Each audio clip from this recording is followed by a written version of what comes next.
ఊరు నిండా గొర్రెల మందలు ఆయతరం పూట యాటలు కోసుడు కిలో 400. తలకాయ బూటి నెరి అగువ బిడ్డ లగ్గం చేస్తున్నారంటే ఓ 2 యాటలు పుకట్ల ఇచ్చుడు. దోస్తు కొడుకు బర్త్డేకు మటన్ ఫ్రీగా పంపుడు.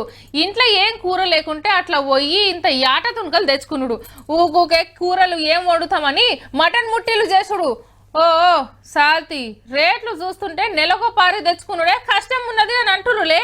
నేను చెప్పేది గా పథకం పెట్టినాడు గిట్ల అవుతుండొచ్చు అని అనుకున్నా. మరి తున్కలు తిన్నాను తలకగా గొర్రెల పైకం కుమ్ముతున్నారు.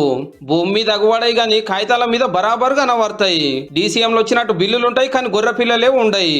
ఇంటికో గొర్రె దొడ్డి ఉంటది కానీ అందులో గొర్రెలు ఉండయి. నల్గొండ జిల్లాలో ఊరికెళ్ళి 24 మందిని పక్క రాష్ట్రాలు తీసుకుపోయారు గొర్రెలు ఇప్పిస్తామని. 2-3 రోజులు తిప్పి యాష్టగొన్నాక గివ్వే ఉన్నాయని బక్కసక్కయి పానం లేని చూపిస్తురట. ఇదేందని అడిగితే మీకు ఇష్టమైతే తీసుకోరి లేకుంటే లేదని ధమ్కీలు. లెక్కకైతే ఒక యూనిట్ లో 20 గొర్రెలు ఒక పొటేలు ఉండాలి. చూసి తిరిగి చేస్తే ఆ గొర్రెలు ముసలి గొర్రెలు 21 గొర్రె కాదు 12-13 గొర్రెలే ఇస్తుంది. తీసుకొచ్చి ఆస్తే అవి ఒకటి చచ్చిపోతున్నాయి అని. అంతేకాదు అవి కూడా అందరికి ఇయ్యరు. ఆడ లోడ్ ఎక్కించినట్టు ఈడ దించినట్టు రాసుకో 6 యూనిట్లతోటే 24 మందిని ఫోటోలు దింపి 24 యూనిట్లు వంచినట్టు లెక్కలు రాస్తురట బాజాప్తా. చెవులకేసిన ఇన్సూరెన్స్ ట్యాగులు కట్ చేసి తెచ్చిన గొర్రెను మళ్ళా తీసుకుపోయి ఇంకోళ్ళకి అంటు పెడతారు.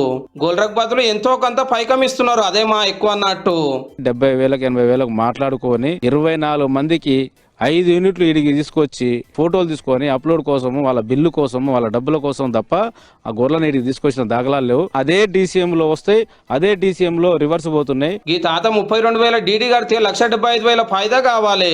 కానీ ఎంత ఇచ్చిరో ఎరికేనా? నాకు 35,000 ఇచ్చిర్రు గంతే. సంగ సార్ మరి నా గొర్రెలు ఈ గొర్రెల మీద చూపించి ఇస్తావా సార్ అంటే అట్లా నీ గొర్రెలు అమ్ముకొని నీచే గొర్రె తీసుకొని సాదుకో ఈ గొర్రెలు ఎట్లా చదివినా అట్లా చదువుకొని చెప్తే ఆ గొర్రె నాటి అవసరం అమ్ముకున్నా. 2 లక్షలు వచ్చేది 1 లక్ష రూపాయలకే అమ్ముకున్నాను నేను. 1 లక్ష రూపాయలు అమ్ముకొని డీడీ కడితే 3 సంవత్సరాల దాకా గొర్రెలు వేయాలి. ఆఫీసర్లు డాక్టర్లు బోకరిగాళ్ళు ఒకటై నడిమిట్ల గొల్ల కుర్మలను ఆగం చేస్తుర్రు. ఇదే ముచ్చట ఆఫీసర్లను అడిగితే రీసైక్లింగ్ అవుతున్న గొర్రెల్ని మనం పట్టుకున్నాం. 1,50,00,000 రూపాయల ప్రాపర్టీని మనం పట్టుకొని కలెక్టర్ ఆర్డర్ తీసుకుని ఆ గొర్రెలు ఇచ్చినాం మనం. అగనట పట్టుకున్న గొర్రెనే మళ్ళా వస్తున్నారట కానీ పద్ధతిగా అయితే నడిపిస్తలేరు. తెలంగాణ అంతటా ఇదే పరిస్థితి. కానీ అప్పట్లో సీఎం సార్ ఏమనేదో యాదుందా? ధనవంతులైనటువంటి గొల్ల కుర్మలు ఎక్కడ ఉన్నారు ఇండియాలో అంటే తెలంగాణ రాష్ట్రంలో ఉన్నారనే పేరు. గొల్ల కుర్మలు ధనవంతులు అయినరో లేదో గానీ బ్రోకర్ గాళ్ళు డాక్టర్లు అయితే పక్కా అయినట్టే.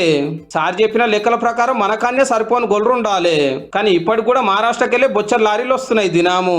ఆ కలర్ చెప్పుకోవాల్సింది ఏంటంటే మటన్ రేట్ తగ్గుతాయని గొర్రె పథకం పెట్టినాడు. కిలో 600 ఉండే ఇవాళ 800 దాటింది. అట్లుంటది మళ్ళీ మనోళ్ళ పంతనము.